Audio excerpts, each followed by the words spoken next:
Assalomu alaykum muhtaram yurtdoshlar. Futbolni ko'rdik. O'tsak bo'ladi nasib bo'lsa. Keyingi chempionatlarda. Mana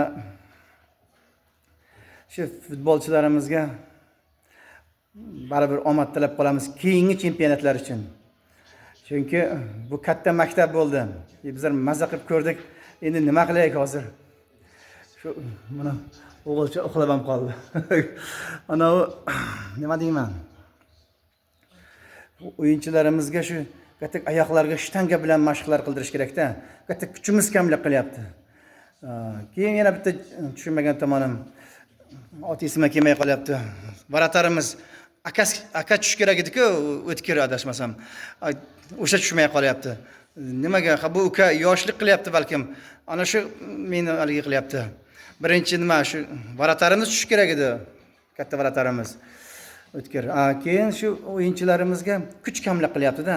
Shtanga bilan oyoqlariga, shu qo'llariga shunday bir haligi palvon kulturistlardan ishlash kerak-da, quvvat bo'lish kerak-da, quvvat kamlik qilyapti-da. Ana shunga ham ketinaligi qilishimiz kerak.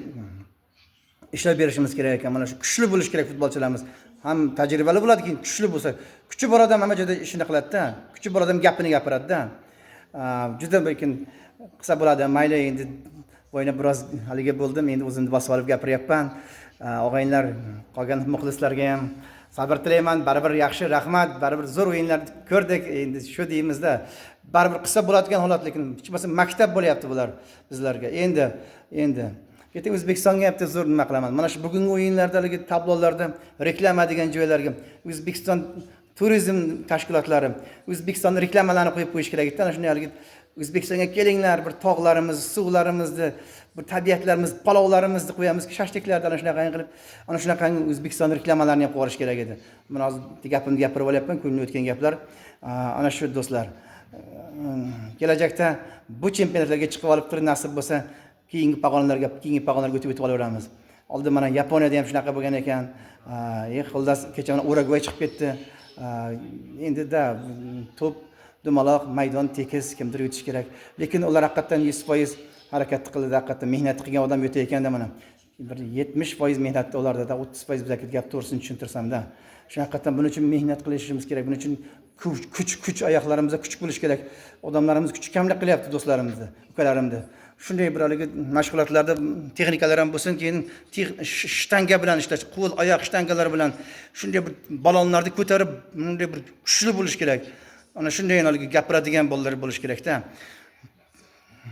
Bo'y kichikroq bo'lsa ham mayli. Fayzullayev, buni Maradona kichkinagina bo'lsa ham, Xorvatiyalik kichkinagina bo'lsa ham qanday zo'r o'yinlar qilib kutaman. Maza qildim do'stlarimni. Kichkinagina bo'lsa ham shu haligi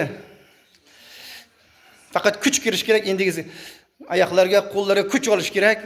Mahkam haligi yiqilmaydigan, cho'pib, sakrab o'tib ketadigan ular o'tib ketyapti. Ular. Bizlar ham ana shuning uchun kuch kerak-da bunga. Kuch. Keyin mana mashg'ulotlarda qo'ymaydigan bo'ladi-da, chopadigan bo'ladi. Kuchi bor odam chopadi-da. Ana shu do'stlar, yaxshi kunda. Yana 4 yil o'tib ketadi. Juda tez o'tyapti kunlar hozir. Yaxshi kunda. Rahmat.